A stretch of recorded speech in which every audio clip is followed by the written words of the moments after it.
I accept literally the saying that all the world's a stage, and I believe that God plays all the parts. The purpose of the play? To transform man, the created, into God, the Creator. God loved man, his created, and became man in faith, that this act of self-commission would transform man, the created, into God, the Creator. The play begins with the crucifixion of God on man as man, and ends with the resurrection of man as God. God becomes as we are, that we may become as he is. God becomes man, that man may become first a living being, and secondly, a life-giving spirit. I live, yet not I, but God lives in me. And the life I know, I live in the flesh, I live by the faith of God, who loved me and gave himself for me. God took upon himself the form of man, and became obedient unto death, even death on the cross of man, and is crucified on Golgotha, the skull of man. God himself enters death's door, the human skull, and lays down in the grave of man to make man a living being. God's mercy turned death into sleep. Then began the prodigious and unthinkable metamorphosis of man, the transformation of man into God. No man unaided by the crucifixion of God could cross the threshold that admits to conscious life. But now we have union with God in his crucified self. He lives in us as our wonderful human imagination. Therefore, man is all imagination, and God is man and exists in us, and we in him. The eternal body of man is the imagination. That is God himself. When he rises in us, we will be like him, and he will be like us.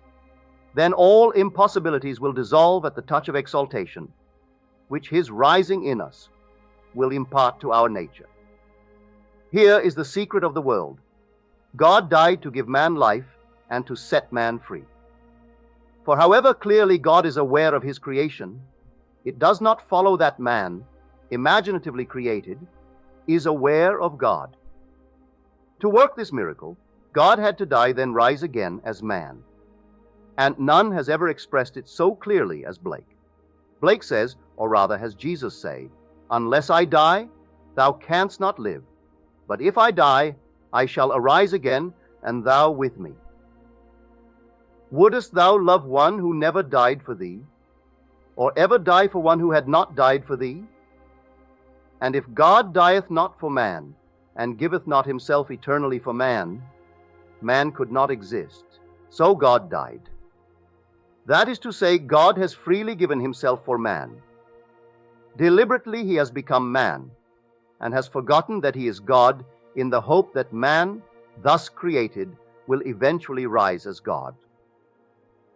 God has so completely offered his own self for man that he cries out on the cross of man, my God, why hast thou forsaken me?" He has completely forgotten that he is God.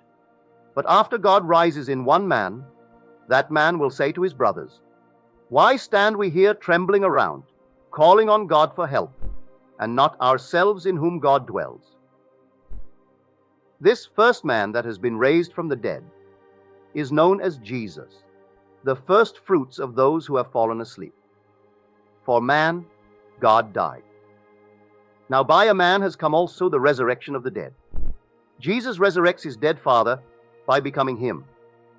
In Adam, the universal man, God sleeps. In Jesus, the individualized God, God wakes. In waking, man the created has become God the creator, and can truly say, "Before the world was, I am." Just as God in his love for man so completely identified himself with man that he forgot that he was God, so man in his love for God must so completely surrender himself to God that he lives the life of God and no longer that of man. God's play, which transforms man into God, is revealed to us in the Bible. It is completely consistent in imagery and symbolism. The New Testament is hid in the Old Testament, and the Old is manifested in the New. The Bible is a vision It is not a doctrine or a ritual. The Old Testament tells us of God's promises. The New Testament tells us not how these promises were fulfilled, but how they are fulfilled. The central theme of the Bible is the direct, individual, mystical experience of the birth of the child. That child of whom the prophet spoke. To us, a child is born. To us, a son is given. And the government will be upon his shoulder. And his name will be called Wonderful Counselor, Mighty God, Everlasting Father, Prince of Peace. Of the increase of his government and of peace there will be no end. When the child is revealed to us, we see it, we experience it. And the response to this revelation can be stated in the words of Job. I had heard of thee by the hearing of the ear, but now my eye sees thee. The story of the incarnation is not fable, allegory, or some carefully reasoned formula to enslave the minds of men, but mystical fact. It is a personal mystical experience of the birth of oneself out of one's own skull, symbolized in that of a child, wrapped in swaddling clothes and lying on the floor.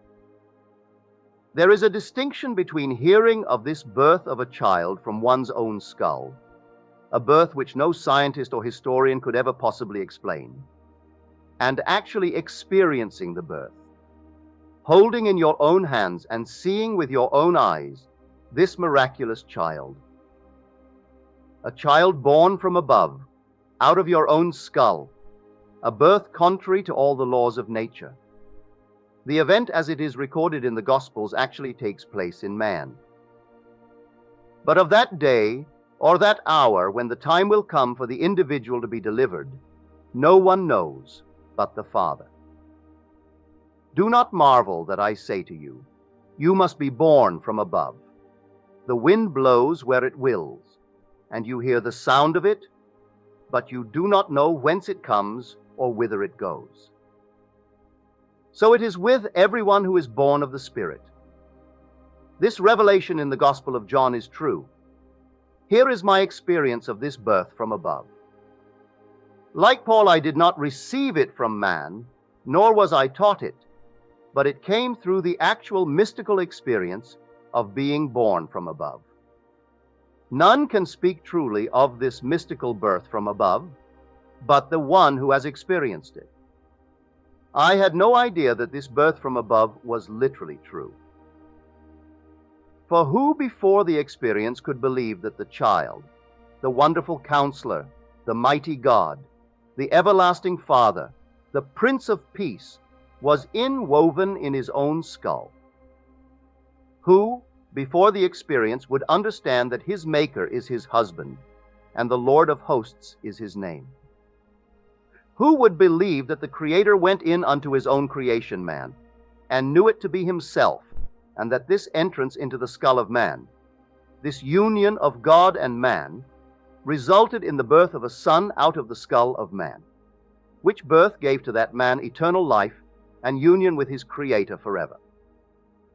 If I now tell what I experienced that night, I do so not to impose my ideas on others, but that I may give hope to those who, like Nicodemus, wonder, how can a man be born when he is old? How can he enter a second time into his mother's womb and be born? How can this be? Well, this is how it happened to me. A heavenly dream in which the arts flourished was suddenly interrupted by the most intense vibration centered at the base of my skull. Then a drama, as real as those I experience when I am fully awake, began to unfold. I felt myself within my skull, trying to force my way out through its base. Something gave way, and I felt myself move head downward through the base of my skull. I squeezed myself out, inch by inch. When I was almost out, I held what I took to be the foot of the bed and pulled the remaining portion of me out of my skull. There on the floor, I laid for a few seconds. Then I rose and looked at my body on the bed. It was lying on its back and tossing from side to side like one in recovery from a great ordeal. As I contemplated it, hoping that it would not fall off the bed, I became aware that the vibration which started the whole drama was not only in my head, but now was also coming from the corner of the room. As I looked over to the corner, I wondered if that vibration could be caused by a very high wind, a wind strong enough to vibrate the window. I could not believe that the vibration which I still felt within my head was related to that which seemed to be coming from the corner of the room. Looking back to the bed, I discovered that my body was gone, but in its place sat my 3 oldest brothers. My oldest brother sat where the head was. My second and third brothers sat where the feet were. None seemed to be aware of me, although I was aware of them and could discern their thoughts. I suddenly became aware of the reality of my own invisibility. I noticed that they too were disturbed by the vibration coming from the corner of the room. My third brother was the most disturbed and went over to investigate the cause of the disturbance. His attention was attracted by something on the floor, and looking down, he announced, "It is Neville's baby." My other 2 brothers, in most incredulous voices, asked, "How can Neville have a baby?"